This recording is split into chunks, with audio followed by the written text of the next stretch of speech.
You are very critical of Western civilization. Would you say that you are an Islamic or Muslim supremacist? Yes, of course. Of course.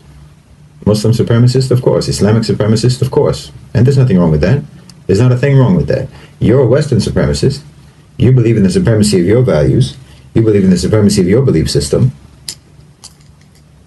You believe in the supremacy of your belief system so much that you want the whole world to follow it.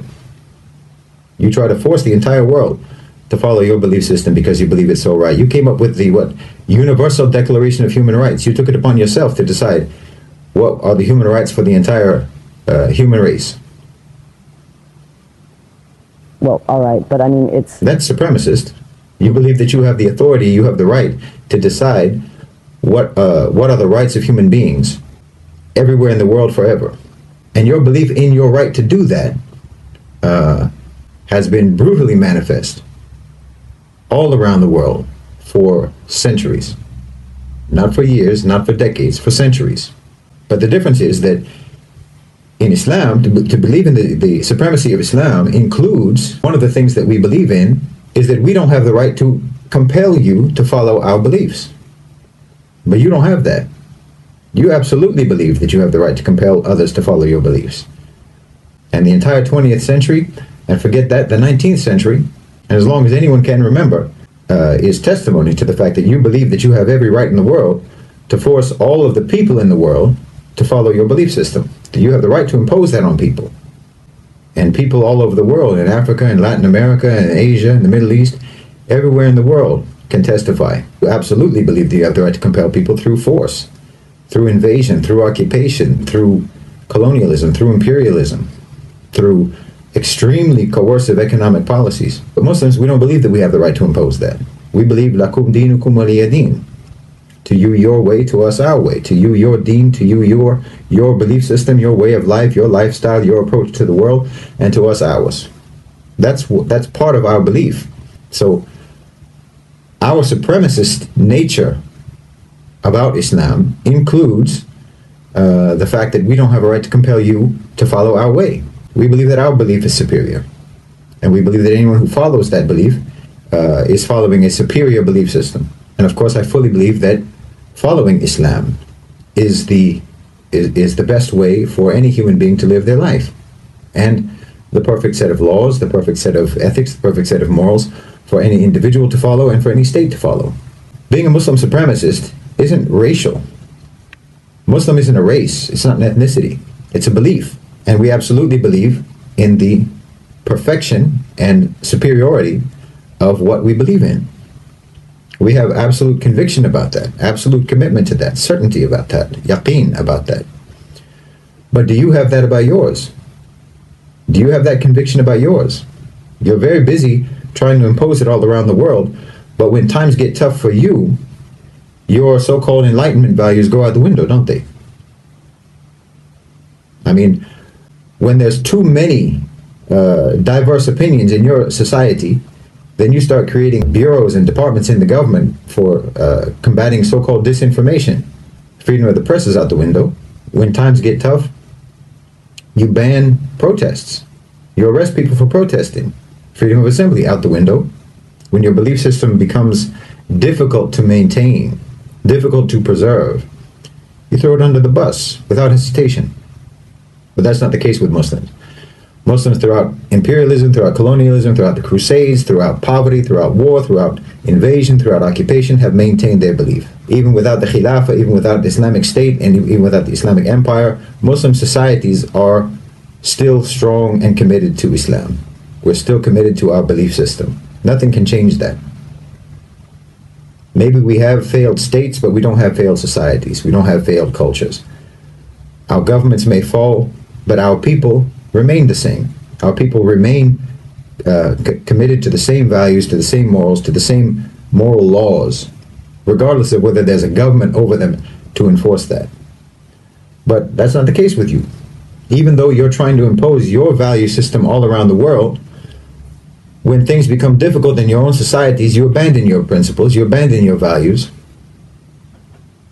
They're insufficient for preserving the security and the stability and the tranquility of your societies. They're insufficient. They're inadequate for that.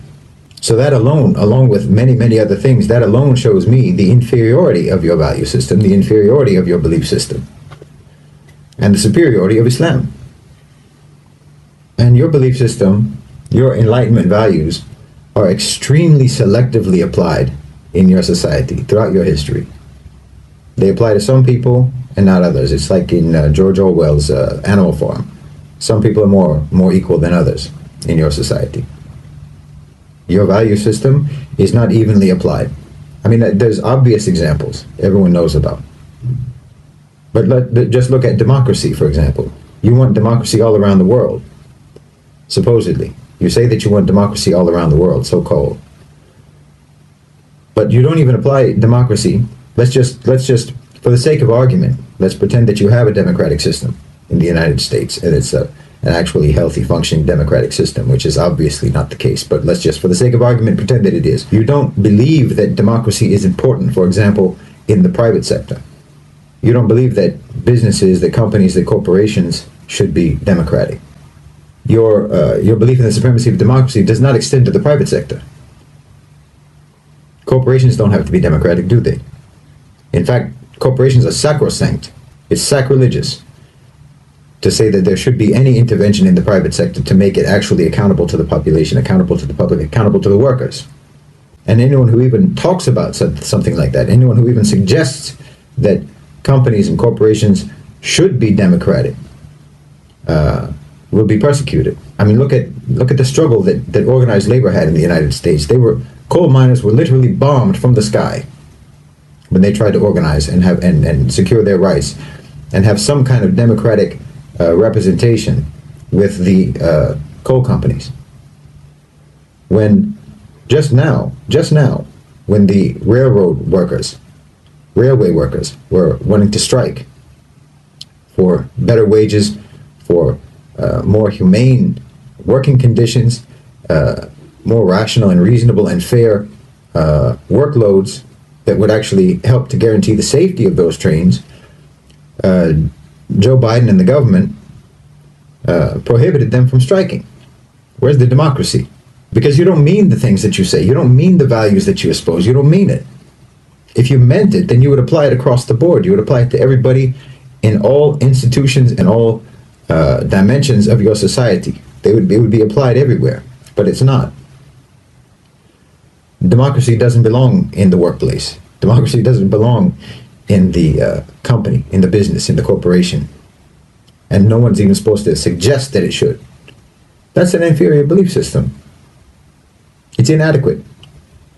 It's inadequate for building a civilization, for building a cohesive society. Because look, the only group identity, the only sort of group identity that makes any sense at all, it's not racial, it's not ethnic, it's not nationalistic, not even based on language or shared culture or shared heritage.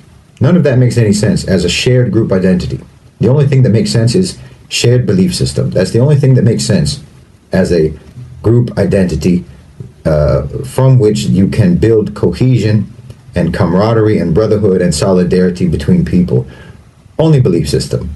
You can have a certain skin color and have nothing whatsoever in common with other people who have that skin color.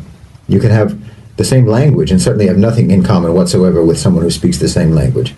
You can, I'm German Irish. What do I have to do with all of the other people in the world who are German Irish? Just because we're German Irish, we have nothing in common. And yet I have more in common with a Muslim from Mali, with a Muslim from Indonesia, with a Muslim from Morocco, with a Muslim from China, from Chechnya. I have more in common with them immediately, instantly, effortlessly. We have the same frame of reference. We have the same moral code. We have the same belief. We admire the same people. Our heroes are the same heroes. Our role model is the same role model. I have more in common with them than I have with someone whose belief system is different from mine, but who looks like me, or who speaks my language, or who comes from my country. That doesn't create solidarity, and there's no reason why it should.